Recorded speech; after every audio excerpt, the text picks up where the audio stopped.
Welcome to the Wi-Tek Product Operation channel. Today we will explore the capabilities of DHCP configuration in Layer 3 switch. The advantages of DHCP v4 mainly include the following 2 points.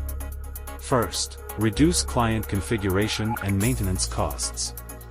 DHCP v4 is easy to configure and deploy. For non-technical users, DHCP v4 can minimize the configuration-related operations of the client and reduce remote deployment and maintenance costs. Second, centralized management. The DHCP v4 server can manage the configuration information of multiple network segments. When the configuration of a certain network segment changes, the administrator only needs to update the related configuration on the DHCP v4 server. Our network configuration will follow this topology diagram. Switch A acts as a DHCP IPv4 server. PCs in network segment 192.168.10.0/24 are fixed terminals, and network segment 192.168.20.0/24 is used for temporary access by terminals. To facilitate unified management, the administrator hopes that terminals can automatically obtain IPv4 addresses and DNS server IPv4 addresses. The configuration idea is: first, the IPv4 address lease of PCs, client 1, in the network segment 192.168.10.0/24 is configured as 30 days. Second, the network segment 192.168.20.0/24 is for client 2, temporary access to the network, and the IPv4 address lease is configured as 2 days. Next, we start the configuration, which is divided into 8 steps. Step 1: log into switch A.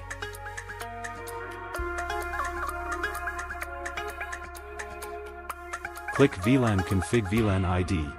Create VLAN 100 and VLAN 200.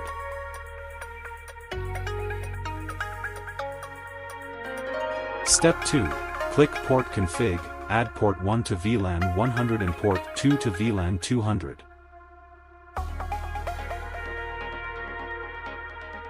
Step 3.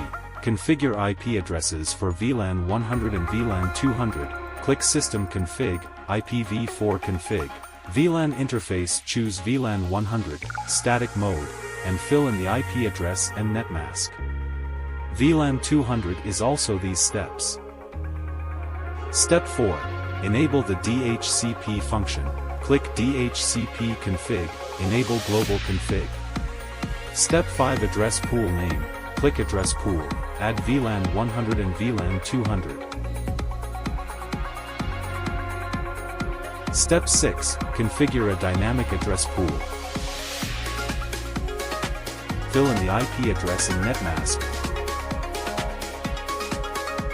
DHCP client node type stays the default. VLAN 100 lease time is 30 days.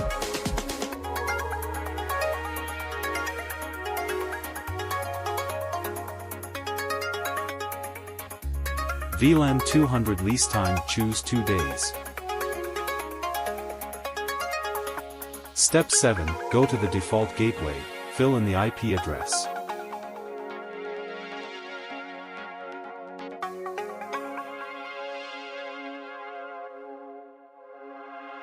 Step 8. Configure default DNS. Go to DNS server, fill in DNS.